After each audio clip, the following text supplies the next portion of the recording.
Olá, meu nome é Maurício Abrão. Nós estamos aqui com essa iniciativa de gravar esse podcast para falar da expedição cirúrgica dos alunos da Faculdade de Medicina da USP. Essa é uma atividade que realmente brilha meus olhos. Uma atividade construída faz 11 anos e eu trouxe aqui para essa conversa inicial duas pessoas especiais aí para essa atividade. A primeira delas é o Vinícius Ravena, que ele é aluno da Faculdade de Medicina da USP, é o atual presidente da expedição deste ano, de 2024, e a Marina Andres, que é a colega ginecologista do nosso time, trabalha conosco na Faculdade de Medicina da USP, na Beneficência Portuguesa, e é uma das coordenadoras dessa atividade. Então, Vinícius, por favor, obrigado por estar aqui conosco. Fala algumas palavras iniciais aí para Bom dia, muito obrigado pelo convite, professor, Marina. A expedição é um projeto sensacional, é uma honra estar participando como presidente nesse ano e a gente espera que dê tudo certo. Mais uma vez, é um projeto que vem trazendo muito resultado, vem crescendo ano após ano e gerando mais qualidade de vida para as pessoas, como consequência, né? Marina. Bom dia. Esse já é meu 6º ano no projeto. Acho que as primeiras vezes que eu fui, acho que eu tive uma participação mais secundária, assim, não tão ativa, mas já também acho que é o 4º ano que eu participo da coordenação junto com os alunos. E posso dizer também que é uma das minhas atividades favoritas do ano. Então, deixa eu contar aqui para vocês como começou tudo. Eu acho que foi em 2012, 2013. A gente começou a idealizar o projeto em 2011, 2012. Quando os alunos da faculdade nos procuraram com a ideia de fazer esse modelo de expedição como uma forma de doação para a sociedade, né, de um pouco do que a gente faz, ajudar pacientes carentes e tudo mais. Quando isso aconteceu, eu lembro que foi uma conversa que a gente teve fora do Brasil. Eu estava num evento em Boston e aí eu sentei, eu refleti e eu falei, olha, vamos fazer alguma coisa mais do que um evento anual para a gente ajudar um grupo de pacientes. Vamos fazer alguma coisa para deixar legado. E foi aí que surgiu essa ideia e a gente foi construindo, né, de uma forma progressiva, aprendendo com a experiência, mas sob uma ótica bem interessante, quer dizer, começando de um acompanhamento 360 graus, né, da paciente, e não só com objetivo assistencial, mas com objetivo também de ensino e de pesquisa, né? E com isso a gente queria efetivamente deixar um legado para as regiões que a gente estava passando. E focado em quê? Em uma atividade que é de cirurgia minimamente invasiva. Então, são pacientes carentes, são áreas do país extremamente carentes também, e a gente estava focando nessa questão de poder ir para a região e deixar esse legado quando a gente saísse de lá. Então foi como tudo começou, né? Começou primeiramente, a primeira cidade foi no interior do Mato Grosso do Sul, a cidade chama Coxim, né? E a gente teve uma experiência bárbara lá, é uma cidade que fica perto do Pantanal, e a gente passou a definir alguns princípios que eu queria até que o Vinícius contasse para a gente aqui, quais são os pré-requisitos para uma cidade participar disso. Então, doutor, na realidade, a escolha da cidade é um grande desafio inicial. A gente tem alguns critérios para preencher para a escolha da cidade. O primeiro é que realmente a cidade precisa ter uma demanda cirúrgica, que em alguns casos não existe, apesar de que no Brasil a maioria das cidades realmente precisam e tem uma fila de cirurgias ampla. Agora, outro ponto é que tem que ser uma cidade relativamente afastada de grandes centros. A gente precisa realmente levar saúde de qualidade para populações vulneráveis que realmente precisam de acesso à saúde e não têm onde eles estão, correto? E o terceiro ponto tem que ser uma cidade relativamente próxima de algum aeroporto. Pelo menos 3 horas de algum grande aeroporto, porque em casos emergenciais a gente precisa ter essa proximidade e mandar materiais e coisas do tipo.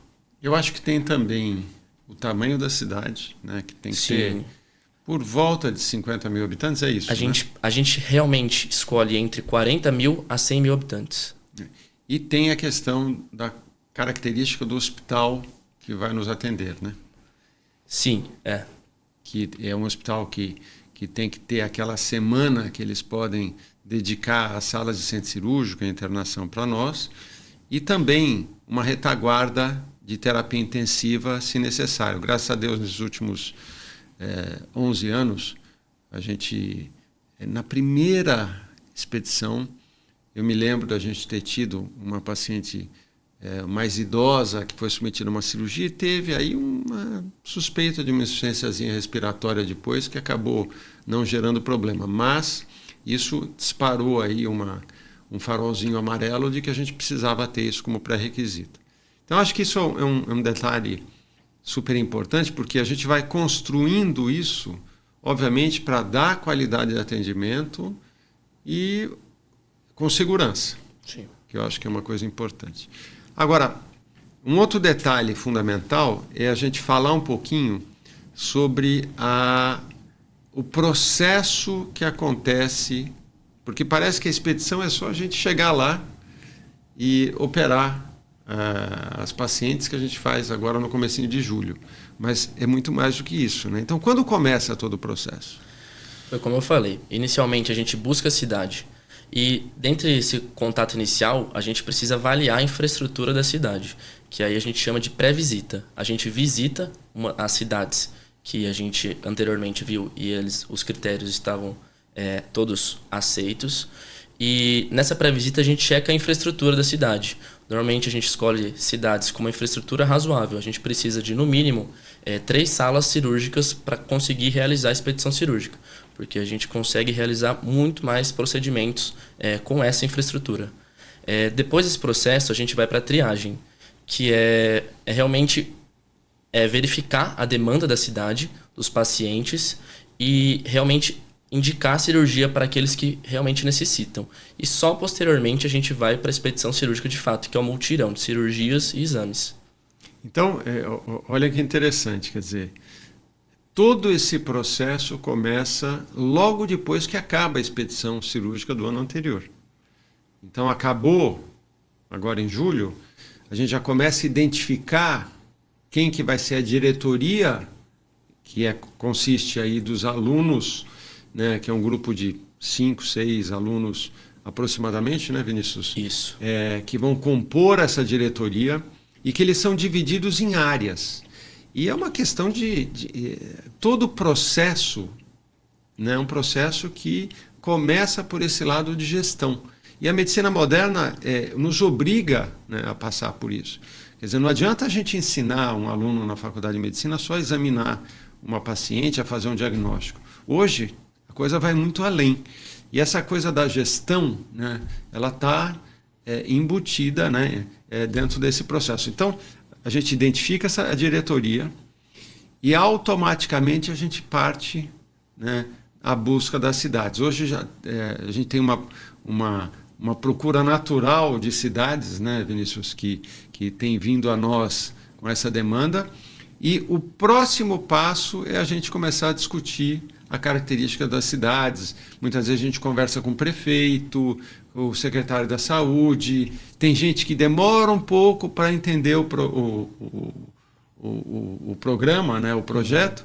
E aí sim que depois de algumas reuniões, até o fim do ano a gente começa já a selecionar a cidade e aonde a gente tem a primeira visita, né, que é uma visita de vamos dizer, de triagem, né, de escolha da cidade especificamente. Eu acho que esse é um ponto super importante, né, que começa por essa primeira visita, passa pelo que o Vinícius comentou, né, da triagem propriamente dita, onde a própria Secretaria de Saúde da cidade ela organiza a vinda das pacientes para a gente selecionar as pacientes cirúrgicas. E uma coisa importante, né, Vinícius? Não é só... Começou com ginecologia, a gente trouxe um pouco de cirurgia geral junto, né? Sim. E que tem um pessoal ajudando a gente, mas o objetivo não é expandir tanto as especialidades e criar um hospital remoto. É sim focar, né, com qualidade nessas áreas e deixar o legado. Então, eu vou aproveitar isso e ouvir um pouquinho a Marina em relação à experiência dela na coordenação, né, e como que funciona para a gente, né, coordenador do projeto, né, tá olhando, tá dando assistência para os alunos, né, que estão nos ajudando com essa parte administrativa, com a construção disso tudo. Enfim, fala um pouco para a gente da tua experiência. Então, além desse lado técnico com a cidade, de escolher, selecionar os pacientes, a gente tem a questão dos materiais hospitalares e medicamentos. Então, na parte da ginecologia, a gente tem o apoio também da cirurgia geral e da anestesia, a gente faz esse backup, então dá o suporte para eles com relação a esses materiais, ao número de cirurgias, seleção dos pacientes. Então, tudo isso a gente vai vendo ao longo do primeiro semestre, para que em julho a gente chegue com tudo organizado. Eu estava pensando aqui esse mês, o que nós estamos fazendo, né, agora nessa reta final. Então, a gente está checando os exames pré-operatórios para ver se está tudo em ordem das pacientes que foram selecionadas, finalizando a lista de materiais, então, tanto de doação de empresas quanto dos hospitais que nos emprestam todo o material.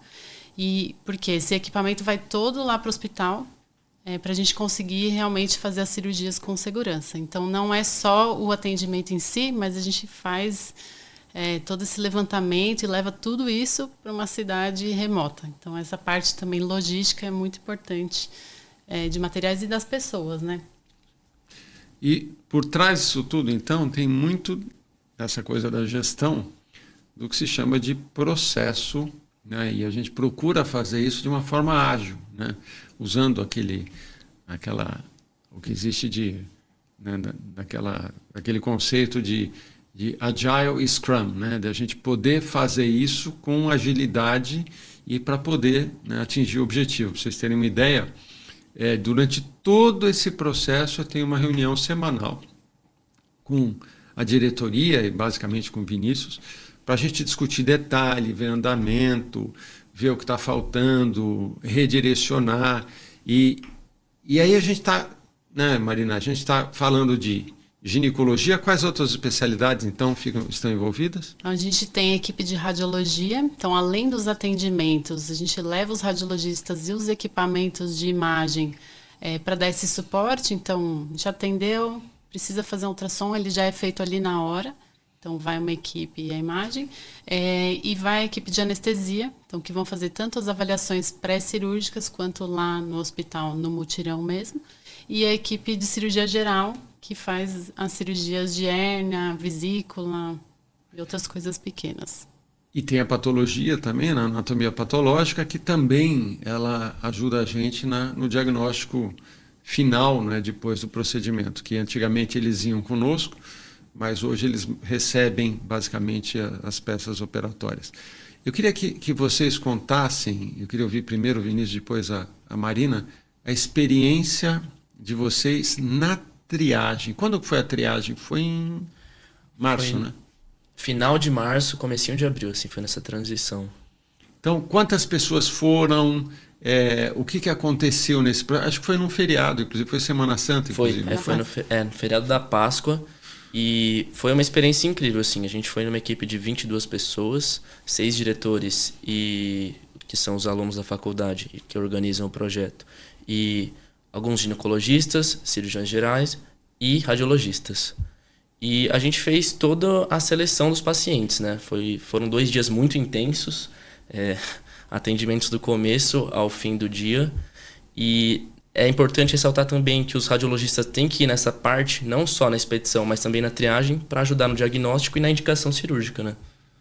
Acho que conta pra gente a tua experiência na triagem, Marina. Olha, esse ano Foi muito bem organizada, acho que vou até elogiar aqui o Vinícius e os meninos todos. Mas, então, o que a gente faz?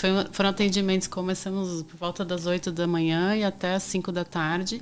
E aí a gente faz um atendimento, uma consulta normal, né? Então, o paciente vem com alguma indicação cirúrgica, a gente tira a história de novo, vê se realmente tem indicação e se ela é apta para realizar na expedição. Por quê? Como a gente tem essa limitação do hospital e de equipamento, a gente não consegue fazer cirurgias muito complexas.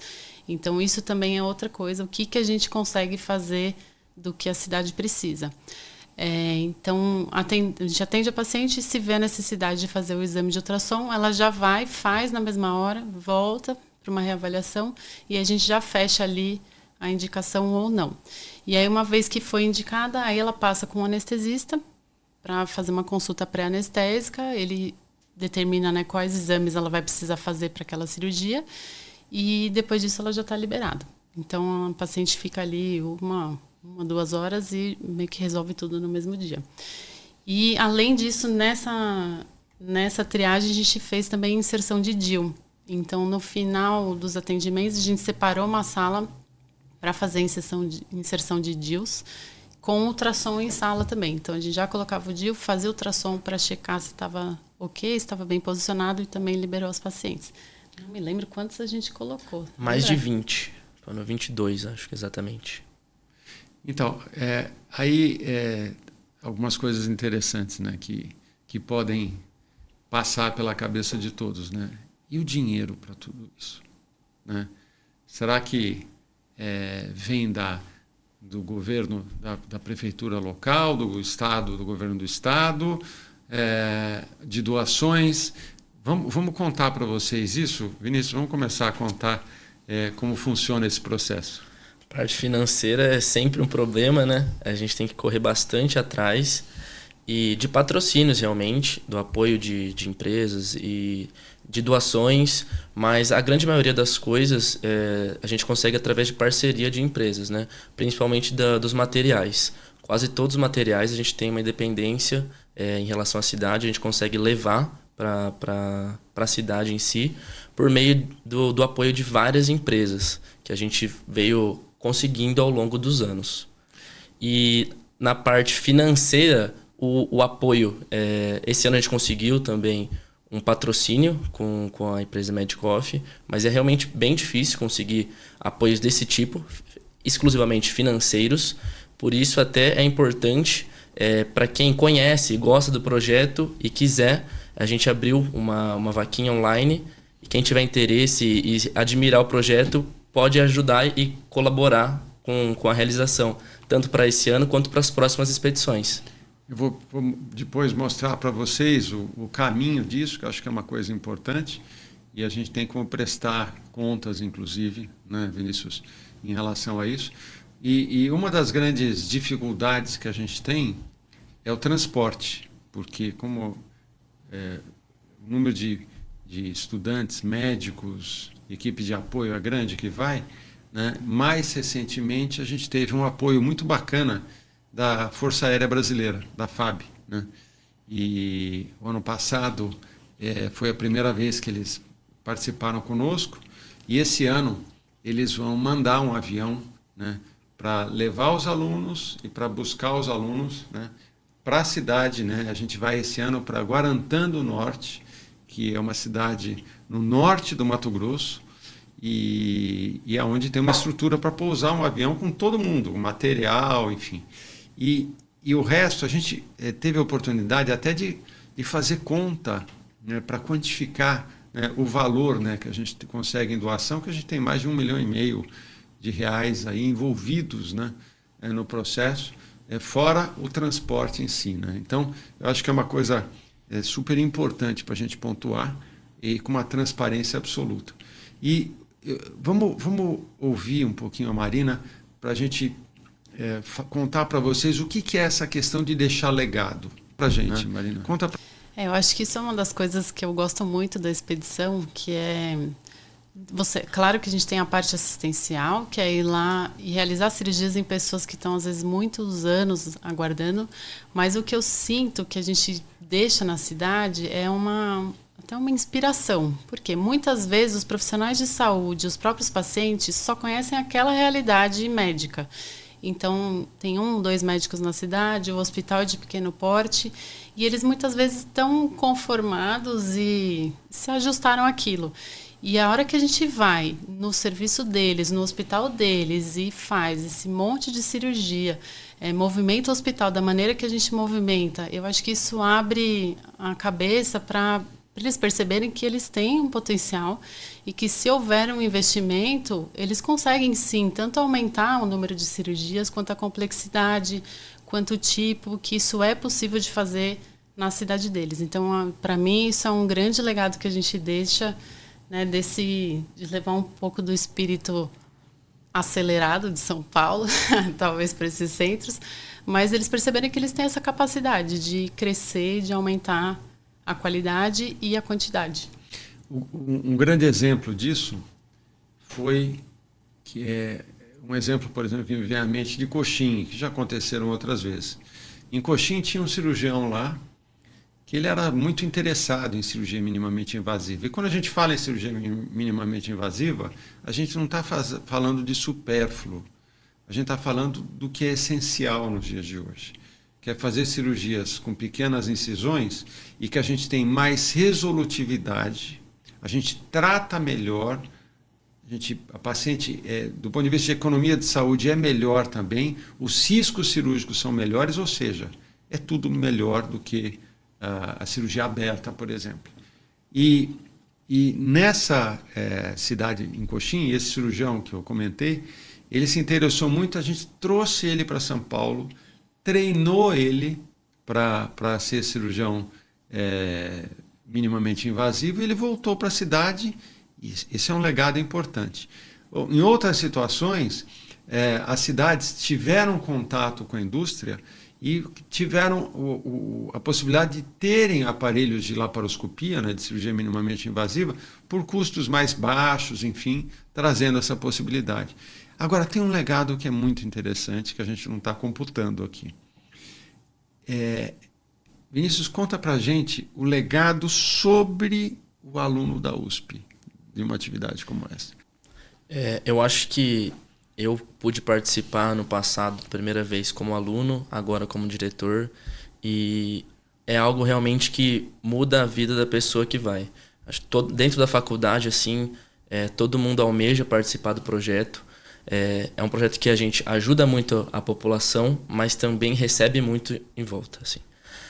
A gente aprende muito ao longo do processo, a gente consegue acompanhar o paciente desde antes da operação, todo o processo, toda a cadeia, do pré-operatório, quem vira diretor até a triagem do paciente, a cirurgia em si, o pós-operatório, esse contato próximo em regiões afastadas, a gente que está acostumado aqui em grandes centros, é algo muito, muito bom para a nossa formação e com certeza vai colaborar muito na formação de excelentes profissionais no futuro.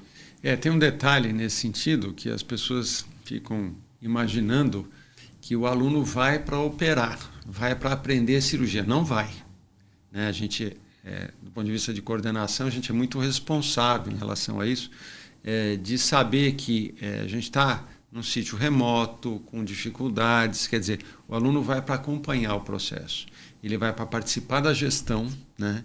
Ele assume esse lado da gestão com um brilhantismo muito grande, e ele acompanha todos os processos, todos os passos, né, junto com os coordenadores, né, onde o cirurgião é o coordenador, né? Esse é um ponto importante.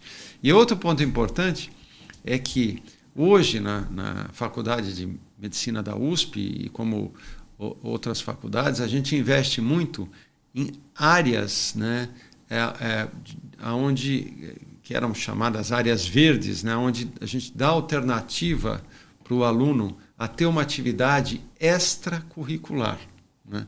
E essa passou a ser, né, Vinícius, conta pra gente aí, uma das atividades mais procuradas, né? Sem dúvidas, dentre as extensões da Faculdade de Medicina da USP, a expedição é a mais concorrida, assim, de longe. Esse ano, no curso introdutório, que é quando os professores apresentam realmente o projeto e dão aulas relacionadas à expedição, a gente teve mais de 250 alunos inscritos. E pela procura ser tão alta, a gente precisa realmente selecioná-los através de uma prova. E como consequência dessa alta procura, a prova da expedição cirúrgica de ingresso se tornou a mais concorrida da faculdade. Realmente é uma prova que alguns alunos largam até uma parte da graduação, os estudos da graduação, para focar na prova da expedição cirúrgica para realmente participar do projeto. E são quantos que vão, Vini? São 16, do segundo ao quinto ano. Do segundo ao quinto, quer dizer, a gente está falando da Faculdade de Medicina da USP, que tem 180 alunos por ano, né? E onde a gente tem, basicamente, entre os segundos, são 4 anos dos 6 que são permitidos, né, para participar da expedição, e aonde tem uma procura enorme, né, em relação a isso. A nossa responsabilidade é muito grande em relação a isso. Então, eu até aproveito aqui, né, Vinícius, né, Marina, para a gente agradecer muito o patrocínio, né, de todo mundo que apoia a gente, né, desde a indústria, né, a gente não vou nomear aqui para não deixar ninguém de fora, né, acho que é uma coisa super importante. Agradecer a FAB, né, porque tem tido um apoio fundamental para a gente. Interessante a gente contar aqui que a gente está tendo apoio internacional já, né, a própria Associação Americana de Cirurgia Laparoscópica, a fundação da Sociedade Americana, ela já entrou com um interesse de apoio bem interessante, e agradecer a diretoria da faculdade, né, que ela percebeu a importância disso, né, e a atual diretora, a professora Heloísa Bonfá, ela tem tido um papel super importante para nós em relação a isso. Então, eu vou encerrando essa primeira parte desse podcast. Eu vou convidar vocês, não só para quem tiver interesse em apoiar, né, a entrar nessa forma aí de apoio que o Vinícius comentou e que vocês vão ter contato aqui. E também, uma das coisas fundamentais é que a gente vai fazer uma série, né, para acompanhar, né, a expedição desse ano, para vocês entenderem, né, o quão importante é a gente ter isso à frente, né, mesmo em momentos diferentes de vida, né, desde do aluno, né, da médica com atividades da Marina, do profissional no meu momento de vida. Eu acho que isso é uma coisa realmente, que nem eu falei, que brilha realmente os olhos de todos nós. Eu acho que uma das coisas fundamentais, e eu como um idealizador, né, da saúde da mulher há vários anos, é entender o quão importante, né, Marina, é a gente ver o papel da mulher no contexto, tanto seu como cuidadora, né, quanto da mulher que está sendo cuidada. Conta um pouco da sua experiência usando a expedição como mote para a gente falar sobre isso. Eu vejo duas coisas. Então, a primeira é do lado médica, como mentora dos alunos, né? Então, eu acho que é um momento de ter uma mulher à frente, de ser um exemplo para todas as meninas, todas essas alunas que um dia cogitaram em fazer cirurgia e que há muitos anos atrás desistiram porque era uma carreira difícil, porque não era uma carreira para mulher, porque era uma carreira que não dava para conciliar a vida pessoal com a do trabalho. E hoje isso já vem mudando bastante, né? A gente já tem muitas mulheres nas áreas cirúrgicas, mas eu acho que ver alguém ali participando, né? Eu sou mãe, tenho um filho pequeno, sou casada e tenho minha parte profissional muito intensa. Acho que isso é uma das coisas importantíssimas. E com relação às pacientes, o que eu vejo também é a gente poder levar para elas uma outra opção. Muitos lugares têm 1, 2 ginecologistas na cidade e poucos especialistas, então às vezes as mulheres elas não têm uma outra opção. Então é muito comum a gente ouvir relatos de serem médicos de moda antiga, né, que ele faz a escolha pela paciente, então não tem aquela troca. E acho que a hora que a gente vai com esse olhar mais humano, de se identificar de mulher para mulher e dividir com a paciente as opções de tratamento, eu acho que isso muda também para elas, né? A gente ouve muito elas falando que nunca foram tão bem tratadas, que nunca tiveram uma consulta como a gente faz lá um atendimento dentro do hospital, porque elas estão acostumadas com um serviço de saúde diferente. Então, eu acho que esse olhar também traz uma mudança para elas, que é elas não precisam aceitar tudo que vem da boca de um profissional de saúde. Elas não têm que aceitar isso. E acho que isso, nos centros maiores, já mudou muito, então, da questão médico-paciente, mas eu acho que a gente leva isso também para esses centros remotos. E é importantíssimo, né? Porque enquanto o médico não mudar a visão dele, né, o profissional da saúde, e entender que a gente é parceiro, a gente está ali junto para decidir junto com o paciente o que é melhor para ele, e não decidir por ele. Hoje existe um conceito muito forte que o americano chama de gaslighting. Gaslighting é aquela questão do paciente não ser ouvido pelo médico. E quando se fala em ginecologia, isso é mais importante ainda. Em doenças como endometriose, isso é fundamental.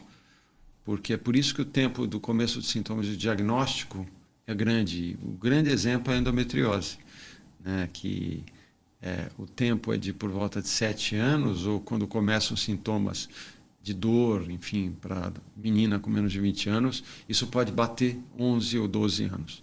Então, acho que isso é super importante, né, Marina? Acho que é um detalhe que a gente tem que ter em mente, né? E a gente, como a gente acaba atendendo muitos casos de miomas, de incontinência urinária, prolapso e endometriose, então a gente vê isso, né? São pacientes que, primeiro, nem elas reconhecem o próprio sintoma, porque o sintoma é minimizado pelos próprios pares, né? Então, por outras mulheres e pelos profissionais de saúde.